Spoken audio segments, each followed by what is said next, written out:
मैं बचपन में सबसे पहले आर्य समाज के संपर्क में आया था। आर्य कुमार सभा का सदस्य था और आर्य कुमार सभा के सदस्य होने के नाते पाखंड खंडनी पताका, अंधविश्वास नहीं, तर्क की कसौटी पर तथ्य को कसने की तैयारी, यह बचपन का संस्कार है मेरा। और मतभेद को भी गंभीरता के साथ प्रकट करना, निर्भीकता के साथ प्रकट करना, लेकिन प्रतिपक्षी की नियत पर शक नहीं करना और न उसे अपनी नियत पर शक करने का मौका देना। उसके बाद जब मैं कॉलेज में पहुंचा तो मेरा स्टूडेंट फेडरेशन ऑफ इंडिया से संपर्क था, क्योंकि मैं छात्र आंदोलन में पहले से रुचि लेता था, चुनाव लड़ता था, जीतता था, निर्विरोध निर्वाचित होता था। और वो एक छात्र संगठन था जो कम्युनिस्ट पार्टी से जुड़ा हुआ था। वापस आने के लिए कम्युनिस्ट विचारधारा ने मुझे आकृष्ट किया था, लेकिन जब कम्युनिस्ट पार्टी ने मजहब के आधार पर देश का विभाजन स्वीकार कर लिया और उसे आत्मनिर्णय का नाम दिया, तो फिर मुझे लगा कि इस पार्टी से मेरा नाता नहीं हो सकता। लेकिन आज समता,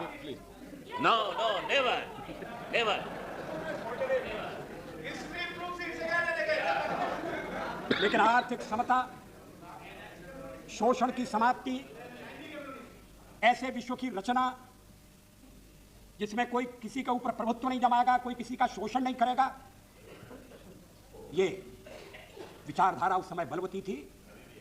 और सोवियत संघ और जो स्वाधीनता के लिए लड़ते थे उनके लिए भी आकर्षण का केंद्र था। वहां व्यक्तिगत स्वाधीनता नहीं है, व्यक्तिगत स्वाधीनता को वहां समाप्त किया गया है। ये बात तो बहुत बाद में प्रकाश में आई। पहले तो सोवियत संघ का जो आकर्षक पक्ष था वही लोगों के सामने था, और वो नई पीढ़ी को अगर साम्यवाद नहीं तो समाजवाद जरूर प्रेरणा देता था, लोकतांत्रिक समाजवाद। और जो क्रांतिकारी थे वो कम्युनिस्ट भी थे और समाजवादी भी थे, और जिन्होंने देश के लिए बड़े से बड़ा बलिदान किया। बाद में मेरा संपर्क, जब मैं स्टूडेंट फेडरेशन में था तभी मेरा संपर्क आरएसएस से हो गया था।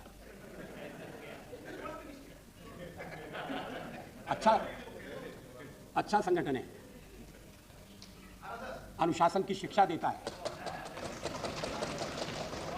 कुछ देश के लिए प्रतिदिन कुछ करो इसकी प्रेरणा देता है। उसके साथ विचारों का मतभेद हो सकता है, लेकिन अनेक सदस्यों को ये याद नहीं होगा जब भारत पर हमारे पड़ोसी देश का आक्रमण हुआ था। नेहरू जी प्रधानमंत्री थे, 26 जनवरी आ गई, गण दिवस की परेड होनी है, अधिकांश सेना का भाग सीमा पर तैनात था। सुरक्षा के कारण उसको वापस नहीं लाया जा सकता था, लेकिन परेड तो होना चाहिए। जो थोड़ी बहुत सेना उपलब्ध थी, जो पुलिस उपलब्ध थी, उससे परेड की गुंजाइश की गई। फिर पंडित जी को किसी ने सुझाव दिया कि इसके साथ जनता का मार्च भी होना चाहिए। आज जब देश की सीमा संकटापन्न है तो देश की एकजुटता प्रकट होनी चाहिए, और उसमें आरएसएस को भाग लेने के लिए बुलाया गया। मुझे याद है इसका विरोध हुआ था कांग्रेस पार्टी की मीटिंग में। नेहरू जी ने कहा आरएसएस से हमारे मतभेद हो सकते हैं, लेकिन आज जब देश संकट की घड़ी में है तो ये मतभेद हमें भूल जाना चाहिए और सबको मिलकर खड़े होना चाहिए। फिर देश पर हमला हुआ, श्री लाल बहादुर शास्त्री प्रधानमंत्री थे। दिल्ली में ट्रैफिक का प्रबंध कौन करेगा, इसके लिए पुलिस के सिपाही कम पड़ रहे थे। ये काम फिर हमें सौंपा गया, और उस समय मैंने कहा था कि दुख में सुमिरन सब करें, सुख में करें न कोई, और जो सुख में सुमिरन करे तो दुख का है।